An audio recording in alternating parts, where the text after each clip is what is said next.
नमस्कार। हरियाली या हरेली अमावस्या भारतवर्ष के विभिन्न राज्यों में एक पर्व की तरह मनाया जाता है। विशेषकर हरेली छत्तीसगढ़ के लोगों के बीच सबसे लोकप्रिय त्योहार माना जाता है। पर्यावरण को समर्पित यह त्योहार छत्तीसगढ़ के लोगों का प्रकृति के प्रति प्रेम और समर्पण को दर्शाता है। सावन मास की अमावस्या तिथि को मनाया जाने वाला यह त्योहार पूर्णतः हरियाली का पर्व है। इसलिए हिंदी के हरियाली शब्द से हरेली शब्द की उत्पत्ति मानी जाती है। हरियाली अमावस्या के दिन एक नया पौधा लगाना बहुत ही शुभ माना जाता है। किसानों का यह त्योहार उनकी औजार पूजा से शुरू होता है।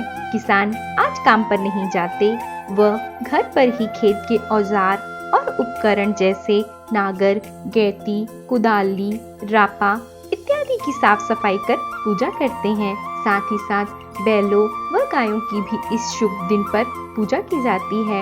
इस त्योहार में सुबह सुबह घरों के प्रवेश द्वार पर नीम की पत्तियां व चौखट में कील लगाई जाती है।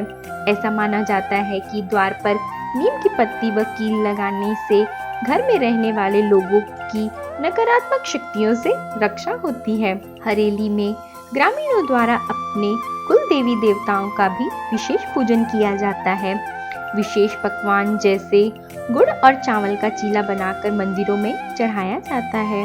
छत्तीसगढ़ के गांव में तो इस पर्व की बड़ी धूम दिखती है। साथ ही साथ शहरों में भी आपको दरवाजे पर नीम टांगने की रस्म दिख ही जाएगी। नीम की पत्तियां वर्षा ऋतु में विषाणु एवं जीवाणु जनित रोगों के प्रभाव को कम कर वायु एवं जल को शुद्ध करती है। इसलिए भी इस ऋतु के साथ नीम पत्ते का संयोजन शरीर जीवन में रोगों को दूर कर खुशहाली के आगमन का सूचक होता है। इसलिए द्वार पर नीम के पत्ते की सार्थकता है। हरेली पर्व का मुख्य आकर्षण केड़ी होता है, जो हर उम्र के लोगों को लुभाती है। यह बांस से बना एक सहारा होता है, जिसके बीच में पैर रखने के लिए खांचा बनाया जाता है।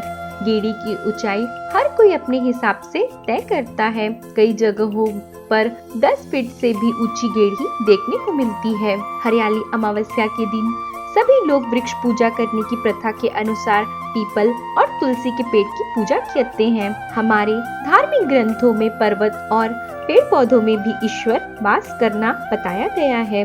पीपल में त्रिदेवों का वास माना जाता है। आंवले के वृक्ष में भगवान श्री लक्ष्मी नारायण का वास माना जाता है। इस दिन कई स्थानों में मेले का भी आयोजन किया जाता है। इस कृषि उत्सव को सभी समुदायों के लोग आपस में मिलकर मनाते हैं। इस दिन जिस देवी की पूजा होती है उसे वहाँ की लोक भाषा में कुटकी दाई कहते हैं। यह अनाज की देवी है। इनकी पूजा से किसान फल में पैदावार अच्छी होने की आशा करते हैं।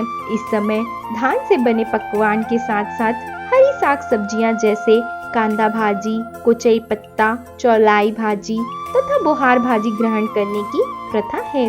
गुजिया फरा जिसे भात को रोल करके सफेद चटनी के साथ खाया जाता है, वह बहुत ही लोकप्रिय है। इसके अलावा भी अंगाकर रोटी, चौसेला रोटी चावल आटे से बनाया जाता है। बोरे बासी भी बहुत ही महत्वपूर्ण भोजन है। मिठाई में दूध फरा, कुसली, खुरमी, बालूशाही एवं बिड़िया लोकप्रिय है। हरियाली त्योहार का संदर्भ उस आने वाली खुशी से है जो धान की बुआई के पश्चात अनाज के रूप में परिश्रम का फल देती है। यह हरियाली भूत के परिश्रम एवं भविष्य की संपन्नता का सूचक है। हरियाली मनुष्य की आंखों के लिए सदैव सुखद दृश्य होता है, क्योंकि यह मानव जाति के जीवन की सुगमता सुनिश्चित करती है। इसलिए हमारे राष्ट्रीय ध्वज का एक रंग हरा भी है। यह त्योहार हमारे प्रकृति प्रेम की अद्भुत संबंध की श्रृंखला की परिचायक है।